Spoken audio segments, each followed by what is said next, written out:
السلام علیکم ورحمۃ اللہ۔ عمر بن الخطاب انہی عاشقان رسول میں سے ایک فرد تھے، اور یہی وہ عظیم و شان انسان تھے جن کے بدن پر اگرچہ پٹا کرتا تھا، مگر انہوں نے توڑی ہی دنوں میں کمال العظمی کے ساتھ کسریٰ کی پرشوکت سلطنت اور قیصر کی باجبروت بادشاہت کو ملیہ میٹ کر کے رکھ دیا۔ یہی وہ تاریخ عالم کو بدل دینے والے نامور سپہ سالار تھے جنہوں نے شہنشاہوں کے تاج ہاتھ بڑھا کر ان کے پرغرور سروں سے کھینچ لیے اور اپنے پاؤں کے نیچے مسل کر پھینک دیے۔ دنیا کی تمام طاقتیں اور شوکتیں، دنیا بھر کے لشکر اور فوجیں، سرزمین ایران اور روم کی حشمتیں اور دولتیں، عرض مصر اور وادی نیل کی تہذیبیں اور شائستگیاں ان کے آگے ناچیز اور ہیچ ہو کر رہ گئی۔ ان کے رعب و داب سے ہزاروں میل دور بیٹھا ہوا انسان ویسا ہی کانپتا تھا جیسا دارالخلافہ میں مقیم شخص ان کے احتساب سے خوفزدہ رہتا تھا۔ حضرت ابوبکر کو آخری عمر میں بخار ہو گیا، جو برابر شدت اختیار کرتا گیا۔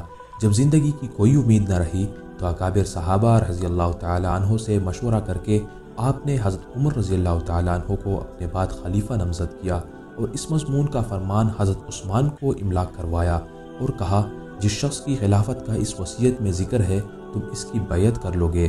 لوگوں نے کہا یقیناً۔ چنانچہ حضرت عثمان کے کہنے پر لوگوں نے حضرت عمر رضی اللہ تعالیٰ عنہ کے ہاتھ پر بیعت کی۔ حضرت عمر فاروق کا نام عمر، لقب فاروق اور کنیت ابو حفص ہے۔ 90 پشت میں آپ کا شجرہ نسب رسول اللہ صلی اللہ علیہ وسلم سے مل جاتا ہے۔ باپ کا نام خطاب اور ماں کا نام ختمہ تھا۔ ماں کی طرف سے حضور کی پھوپھی عاتکہ بنت عبد المطلب کے نواسے تھے اور ام المومنین حضرت ام سلمہ کی چچا زاد بہن ختمہ کے صاحب زادے تھے۔ آپ رضی اللہ تعالیٰ عنہ کا خاندان عرب میں ممتاز اور پیشہ تجارت تھا۔ آپ رضی اللہ کو پہلوانی، سپاہ گیری، شاہ سواری اور خطابت میں کمال حاصل تھا۔ اپنی جرت، ہمت اور بہادری کے لیے مشہور تھے۔ بچپن میں اپنے والد کی بکریاں اور اونٹ چرایا کرتے تھے۔ ابتدا میں آپ اسلام کے سخت ترین مخالفوں میں سے تھے۔ حضور صلی اللہ علیہ وسلم نے اللہ تعالیٰ سے دعا فرمائی تھی کہ عمر نام کے 2 شخصوں میں سے ایک کو مسلمان کر دے۔ ان 2 میں سے ایک شخص عمر بن حشام تھا، جو ابو جہل کے نام سے مشہور ہے، اور دوسرے عمر بن خطاب تھے۔ یہ دونوں اسلام کے شدید ترین مخالف اور دشمن تھے۔ حضور صلی اللہ علیہ وسلم کی دعا مقبول ہوئی اور اسلام کی سعادت کے لیے اللہ تعالیٰ نے عمر بن الخطاب کو چن لیا۔ آپ رضی اللہ سے پہلے صرف 39 آدمی مسلمان ہوئے، اور مسلمان ہوتے ہی آپ اسلام کی قوت و شوکت کا ذریعہ بن گئے۔ آپ کے قبول اسلام کے متعلق مختلف روایتیں موجود ہیں، لیکن عام روایت جس کو مولانا شبلی نعمانی نے بھی بیان کیا ہے وہ اس طرح ہے کہ ایک دن آپ رسول اللہ صلی اللہ علیہ وسلم کے قتل کے ارادے سے تلوار ہاتھ میں لے کر نکلے۔ اس زمانے میں حضور صلی اللہ علیہ وسلم دار ارقم میں مقیم تھے۔ راستہ میں نعیم بن عبداللہ ملے۔ انہوں نے ان کے تیور دیکھ کر پوچھا کہ عمر کدھر جا رہے ہو؟ جب انہوں نے بتایا کہ محمد صلی اللہ علیہ وسلم کو قتل کرنے جا رہا ہوں تو نعیم نے کہا کہ پہلے اپنے گھر کی خبر لو، تمہاری بہن اور بہنوئی دونوں مسلمان ہو چکے ہیں۔ چنانچہ پہلے سیدھے اپنی بہن فاطمہ بنت خطاب اور بہنوئی حضرت سعید بن زید کے گھر پہنچے۔ بہن اس وقت قرآن پڑھ رہی تھی۔ ان کو دیکھتے ہی اوراق چھپا دیے۔ انہوں نے اپنی بہن اور بہنوئی کو اتنا مارا کہ لہو لہان کر دیا، مگر حضرت سعید رضی اللہ تعالیٰ عنہ نے کہا کہ عمر تمہارا جو دل چاہے کرو، مگر اب ایمان ہم دونوں کے دلوں سے نہیں جا سکتا۔ اس جملہ کا ان کے دل پر اثر ہوا اور خاموش ہو گئے۔ بہن کے چہرے پر بہتے ہوئے خون کو دیکھا اور کہا، مجھے سناؤ کیا پڑھ رہی تھی؟ انہوں نے سورہ طٰہٰ پڑھ کر سنائی، جس کا قلب پر یہ اثر ہوا کہ اسی وقت اور اسی حالت میں خدمت اقدس میں حاضر ہو کر حلقہ بگوش اسلام ہو گئے۔ اس وقت تک مسلمان چھپ کر اپنے گھروں میں عبادت کرتے تھے اور اپنے گھروں میں نماز پڑھتے تھے، لیکن حضرت عمر رضی اللہ تعالیٰ عنہ کے اسلام لانے کے بعد قریش کو جرت نہیں ہوئی کہ رسول اللہ کو آزار پہنچائے، اور اب حضور صلی اللہ علیہ وسلم اور آپ پر ایمان لانے والے مسلمان کعبہ میں کل نماز ادا کرنے لگے تھے۔ حضرت عمر رضی اللہ تعالیٰ عنہ مسلمان ہو کر دین حق کی قوت و بازو بن گئے۔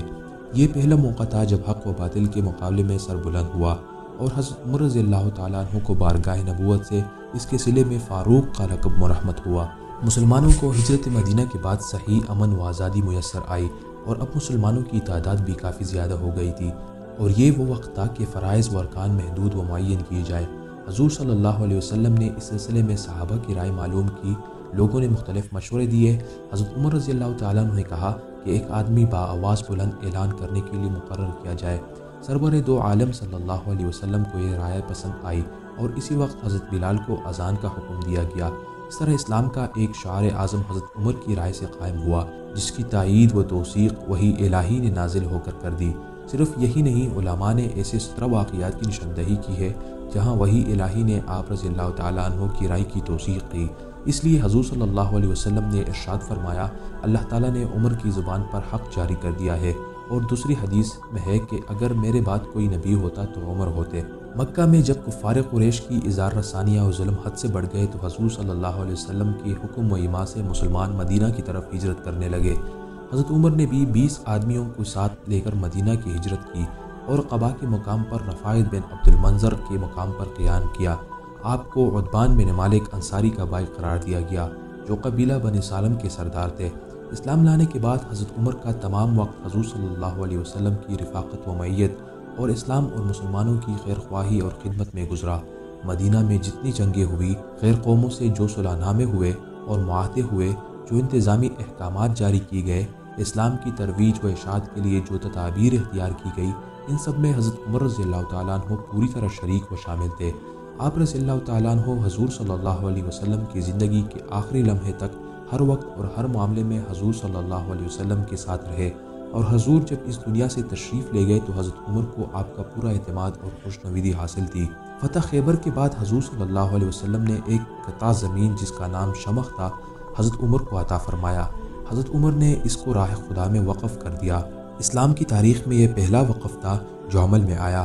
رسالہ نبوی صلی اللہ علیہ وسلم کے بعد انصار شقیفہ بنی سعدہ میں جمع ہوئے اور خلافت کا فتنہ اٹھایا، تو آپ رضی اللہ تعالیٰ عنہ نے بڑی مستعدی اور قابلیت سے حضرت ابوبکر کے ساتھ اس آگ کو بجھایا اور سبقت کر کے حضرت ابوبکر صدیق رضی اللہ تعالیٰ عنہ کے ہاتھ پر بیعت کر لی، جس کے بعد چیدہ چیدہ صحابہ کرام اور پھر انصار اور پھر مہاجرین بھی بیعت کرنے کے لیے ٹوٹ پڑے۔ اس طرح اسلام کو انتشار و افتراق اور رخنہ اندازی سے بچا لیا گیا۔ عہد صدیقی میں آپ رضی اللہ تعالیٰ عنہ حضرت ابوبکر کے دست راست مشیر خاص کی حیثیت سے کام کرتے رہے۔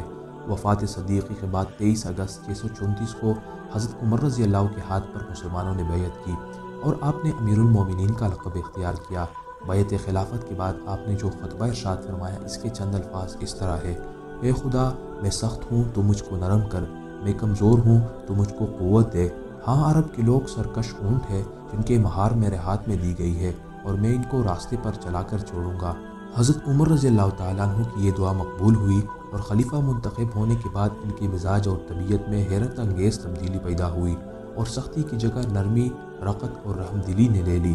ڈاکٹر طہ یاسین کہتے ہیں، خلافت کا بار سنبھالتے ہی حضرت عمر رضی اللہ تعالیٰ عنہ نے ایک ایسا ذمہ داری اپنے اوپر مسلط پایا جو ضبط تحریر میں آئی ہوئی عالمی تاریخ کا کوئی خلیفہ یا حاکم اپنے اندر پیدا نہ کر سکا۔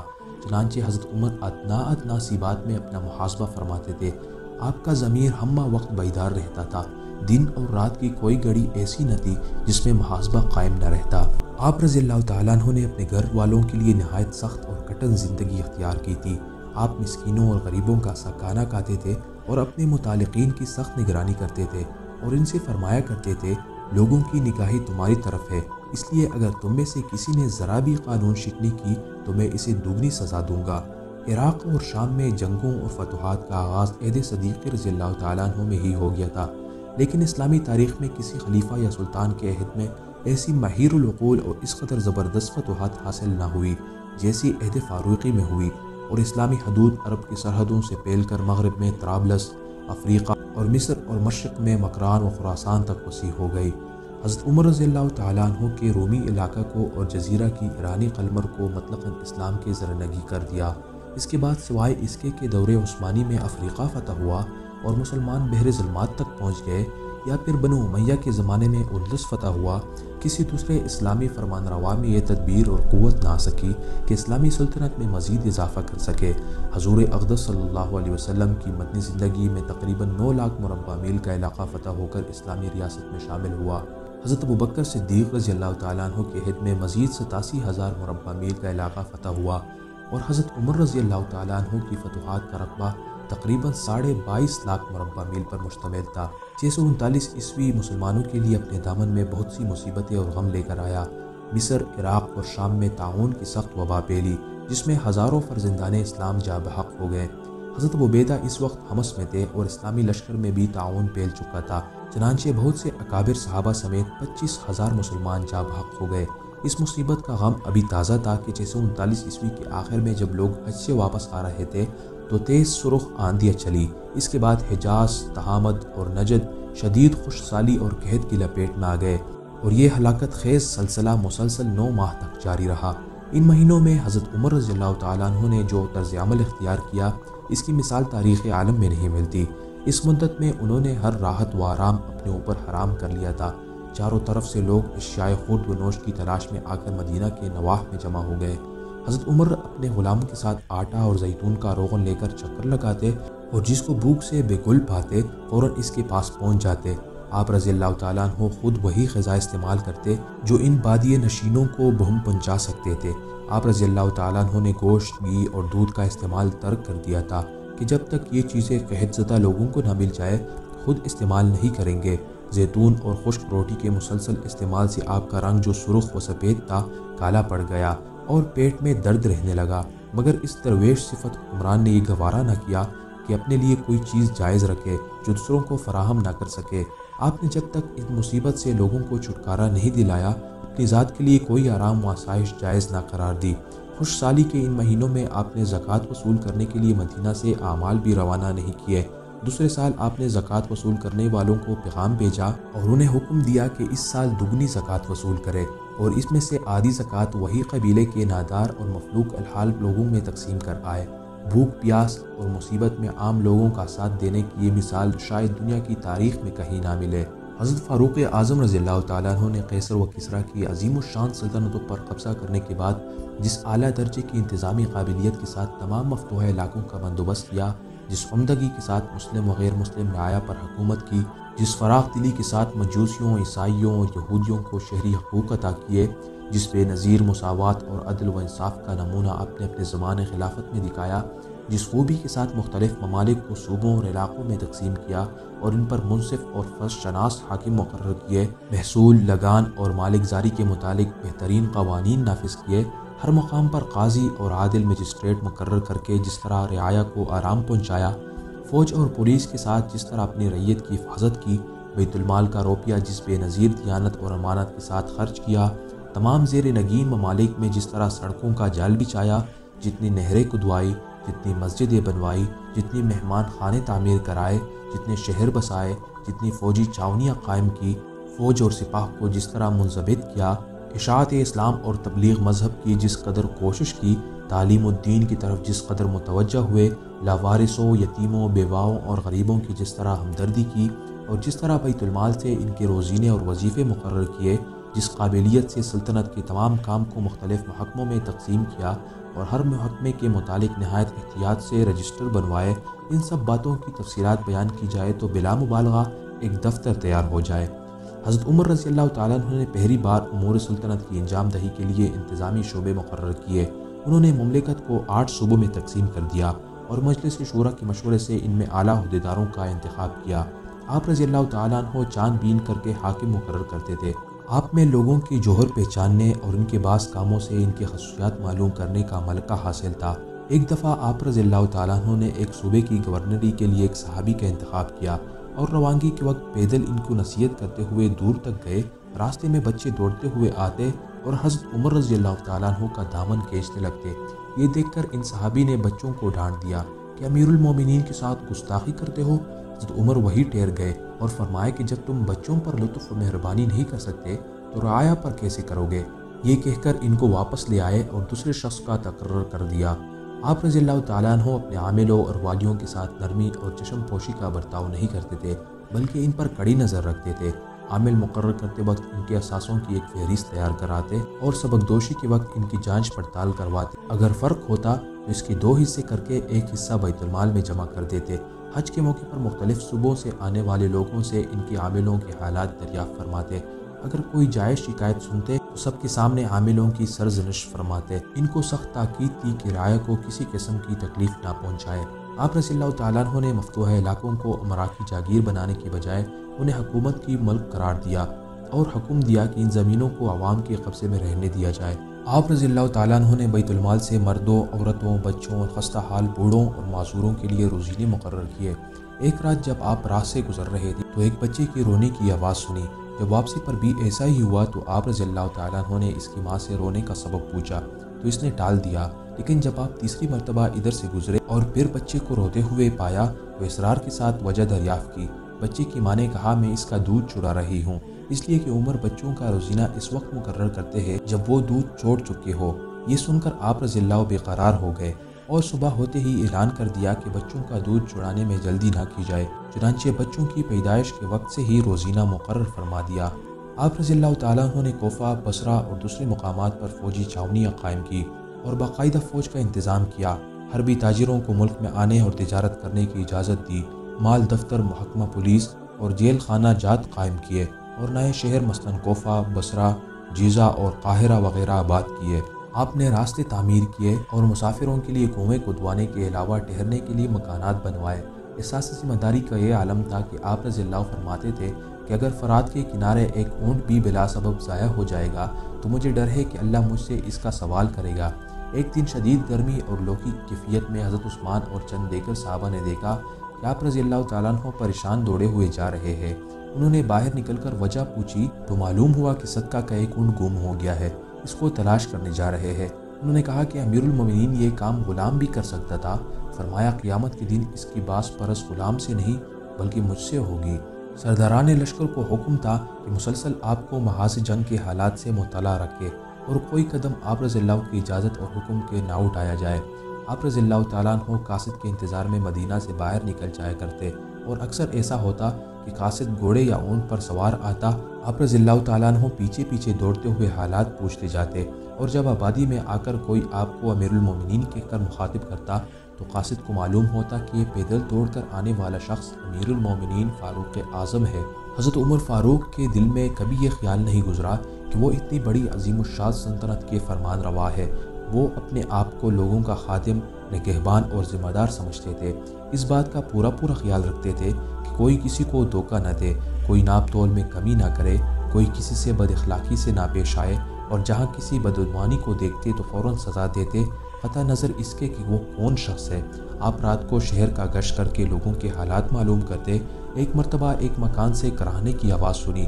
دریافت کرنے پر معلوم ہوا کہ گھر میں عورت درد میں مبتلا ہے اور کوئی دوسری عورت موجود نہیں جو اس کی مدد کرے، اور نہ ہی گھر میں کھانے پینے کا سامان موجود ہے۔ چنانچہ آپ رضی اللہ فوراً گھر واپس آئے، اپنی زوجہ محترمہ ام کلثوم کو ساتھ لیا اور کھانے پینے کا سامان اٹھا کر اس کے گھر پہنچ گئے۔ حضرت ام کلثوم نے اس عورت کی مدد کی اور دایا کے فرائض انجام دیے۔ جب بچہ پیدا ہو گیا تو حضرت عمر کو امیر المومنین کہہ کر خطاب کیا اور بچہ کی پیدائش کی خوشخبری سنائی۔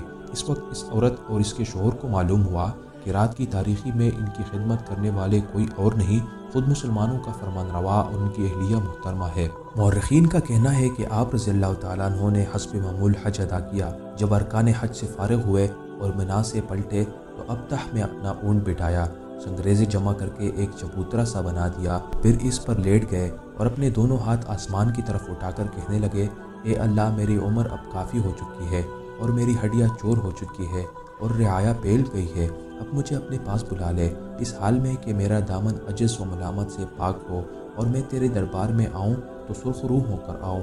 28 ذی الحجہ 23 ہجری بمطابق 644 جو حسب معمول آپ نماز پڑھانے آئے، صفے درست کرائی۔ حضرت عمر رضی اللہ تعالیٰ عنہ نے ابھی نیت ہی باندھی تھی کہ فیروز نامی ایک مجوسی غلام نے، جو بغیر کسی وجہ کے یا غلط فہمی میں آپ کا دشمن ہو گیا تھا اور مسجد کے ایک گوشے میں چھپا ہوا تھا، حملہ کر دیا اور جہ کاری وار کیے۔ لوگوں نے فیروز کو پکڑنا چاہا لیکن اس نے دائیں بائیں خنجر کے وار کر کے 13 مسلمانوں کو زخمی کر دیا، جن میں 7 جاں بحق ہو گئے۔ یہ کیفیت دیکھ کر ایک صحابی نے فیروز پر پیچھے سے چادر ڈال کر گرا دیا۔ جب اس کو یقین ہو گیا کہ فرار کی کوئی صورت نہیں تو اس نے اسی خنجر سے خودکشی کر لی۔ اس واقعے کے 3 دن تک آپ زندہ رہ سکے۔ آخری دن آپ سے درخواست کی گئی کہ آپ اپنے بعد کسی کو خلیفہ نامزد کر دے۔ آپ رضی اللہ تعالیٰ عنہ نے غور خوض کے بعد خلافت کو 6 آدمیوں کی مجلس سے مشاورت پر منحصر کر دیا۔ جب وقت نزاع قریب آیا تو اپنے بیٹے سے فرمایا، میرا رخسار زمین پر رکھ دو۔ حضرت عبداللہ کو، جن کے زانوں پر آپ کا سر رکھا ہوا تھا، تردد ہوا تو آپ رضی اللہ تعالیٰ عنہ نے سختی سے فرمایا، میرا رخسار زمین پر رکھ دو۔ پھر آپ نے دونوں پیر ملا لیے اور جانے جہاں آفرین سے سپر کر دی۔